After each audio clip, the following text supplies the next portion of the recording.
today, supposed to be pupunta kami ng Bursa kasi maghahanap kami ng ref. Titingin kami ng mga ref.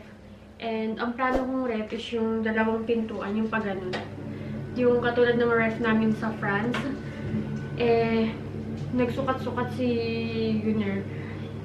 Wala kami mapaglalagyan nun. Kasi nga, di ba, pagka... Tumingin-tingin na kami sa internet actually.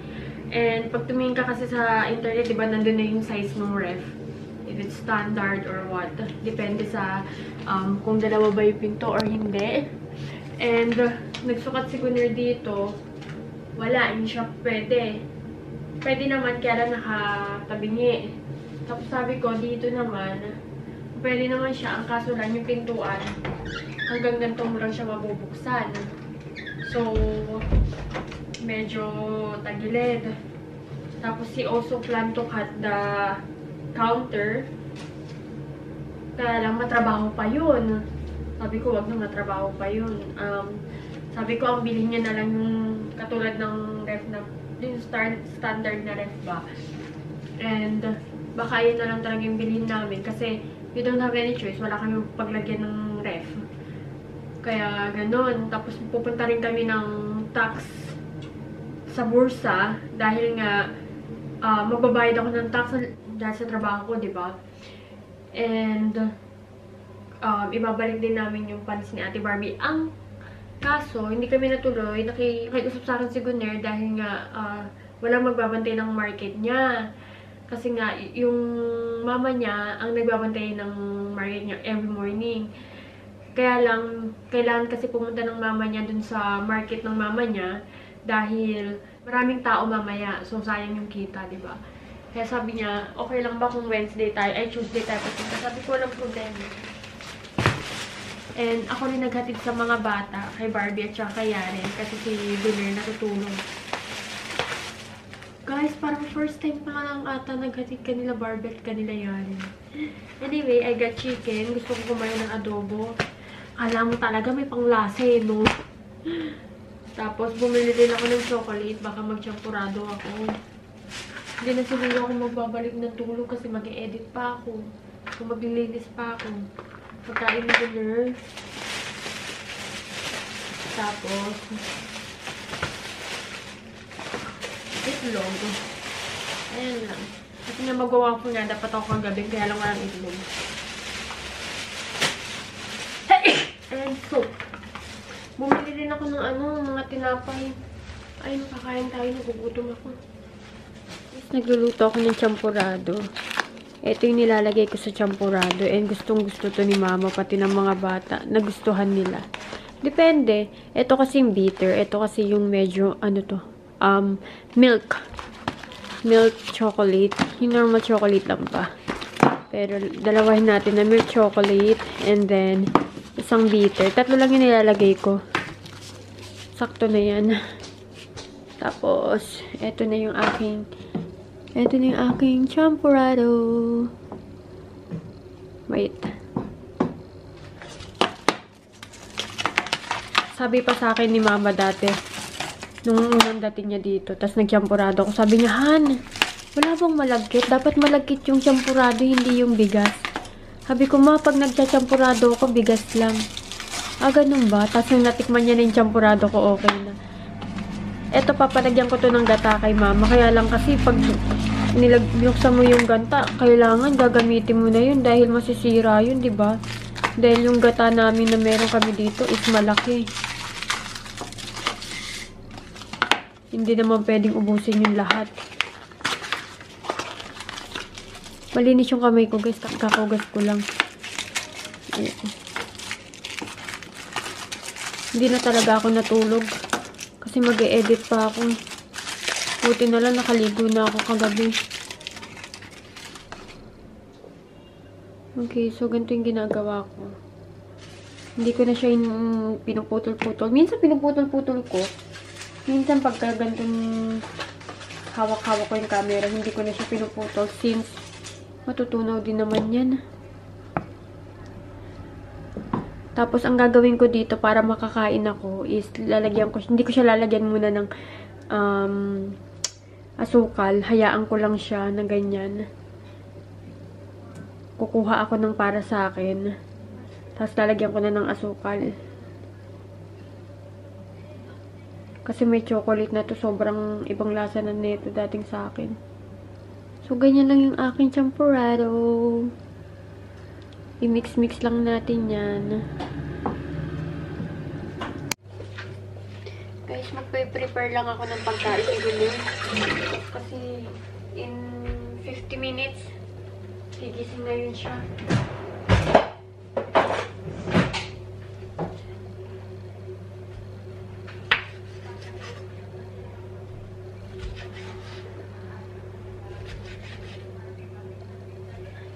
Alam niyo, netong mga nakarang linggo, hindi na ako nakakagawa ng pagkain masyado ni Gunner. Bakit? Wala kaming ref, guys. Ang hirap kumilos ng walang ref. Mabuti na lang ngayon, yung okay na ako. Ayan na, nag-start na ulit ako magluto-luto sa kanya. Ito yung ano niya, lunch/snacks. Yung breakfast niya nandun. Binilan ko siya ng ano. Okay na to.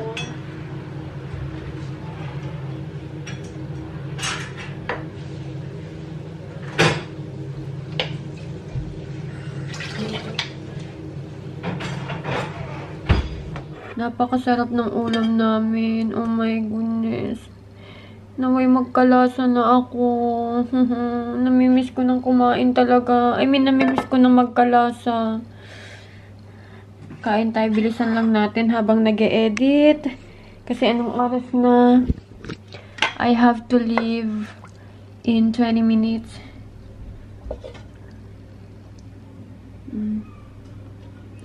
Sana lang magkaano na ako. Ma! Kakain na ako, ma!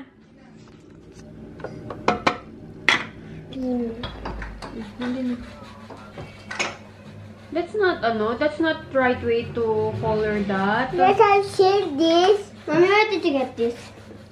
You gave it to Yarin last night, remember? Mahirap sila kalaruin. Kaya nga, ikaw lang inapi-api. Open the door. Sila nagtataguan, ikaw gahanap. Huwag ka na maglaro pag ganyan.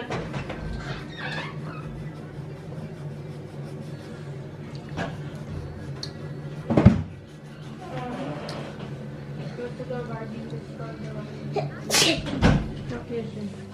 Kaya ko yung cellphone ko. Kinuha ko.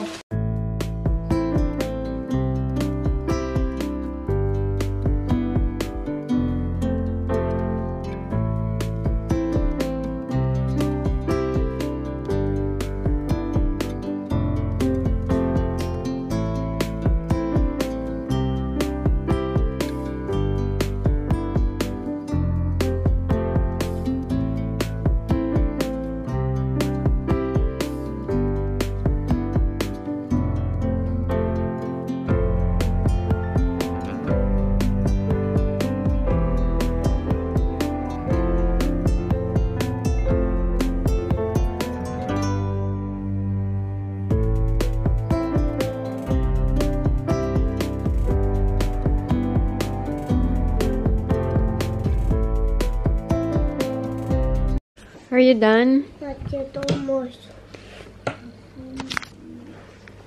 Yaren, I want you to... Yaren. Because I'm trying that like that. First you to like that. Okay, wait a minute. Like that. So much. So I do like that. So I do like that. Okay, you make only 5 only. Okay? This one. But I want you to do it nice, okay? Here. 1, 2, 3, 4, 5. Okay. Do it properly and nice. Here on the table, so you will not hard. So it's not hard for you. Huh? You stand up a little bit. Okay. Di ba Kalim do it for...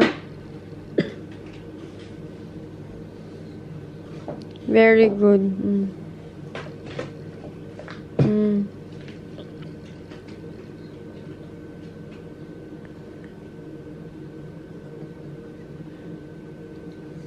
Very good. Good job. Me? 1, 2, 3, 4, 5, 5. Okay, how many sun is this? 4, Can you count, please? 1, 2, 3, 4, Okay, what is this? 1, 2, Yeah, what is this? umbrella. Umbrella. Okay, this one. Me, How many are in there? see, 1, 2, 3, 3. 1. Okay, very good. Okay, so after my school, I went to Gunnar's Market. And then Gunnar was sick earlier. And he was not in a good state. Kasi nilalamig siya. Sabi niya sa akin, may lab, uwi ka na kasi meron ngang dumating na mga, ano ba yun? Things for his market. Pag mga ganyan, yung mga nagde-deliver kasi mga lalaki. So, ayaw niya talaga nandun ako. So, edi ako, I was uploading video on TikTok. Sabi ko, okay, ano ko muna, upload ko muna to, antayin ko lang, and then, uuwi na ako. Siyempre, nagmamadali nga ako kasi nga, iniiwasan ko din yung mga lalaki. Sa kamamadali ko, ang nakuha ko palang plastic is yung plastic ng puno ng mga chocolates ni Gunnar, which is, ayan, i-insert ko yung photo. Na-realize ko na lang siya nung nilapag ko yung plastic dito sa lamesa, and I was so shocked. It was full of chocolate. Kasi meron akong plastic dahil nga bumili ako ng Turkish sweet since I've been craving for that sweet for like 1 week na, and favorite din yun ng mga bata. Tapos, gusto ko rin mag-share kami dalawa ni Gunnar. And then, what happened? Tinignan ko yung phone. I was about to message Gunnar. Kita ko yung message niya. Ang sabi niya, "My love, you forgot your plastic here." Sabi niya, padala mo dito si Nesta. Ibibigay ko sa kanya yung plastic. And then, pinicturean ko yung, yung plastic na full of chocolate. Sabi niya, "Wow, very good. Ang asawa ko magnanakaw." You called me thief. And then now, sabi ko sa kanya, "Oh my God, you look sa camera kung ano yung itsura ko." Now he is trying to check.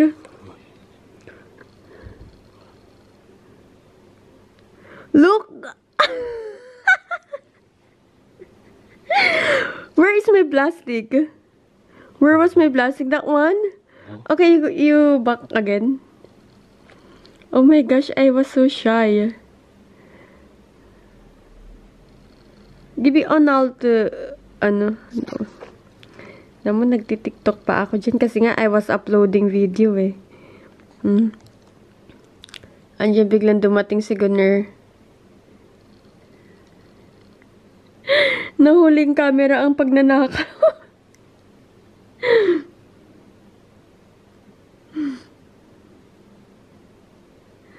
Oh my gosh. You have to save that. Do it one naman. One.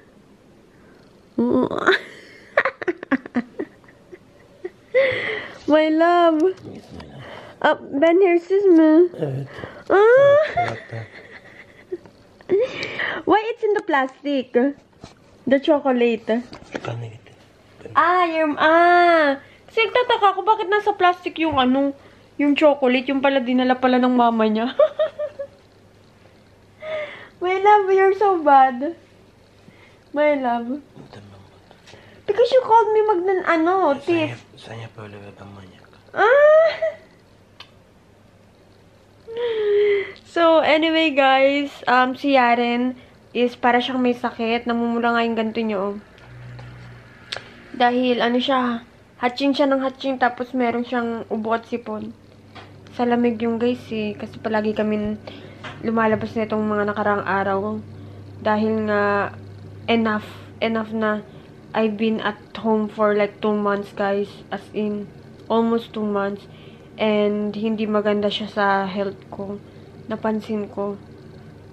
But yeah, I will share it sa inyo. one day, maybe, if I'm ready to share it. I'm just waiting for some things that might gonna happen for the coming days.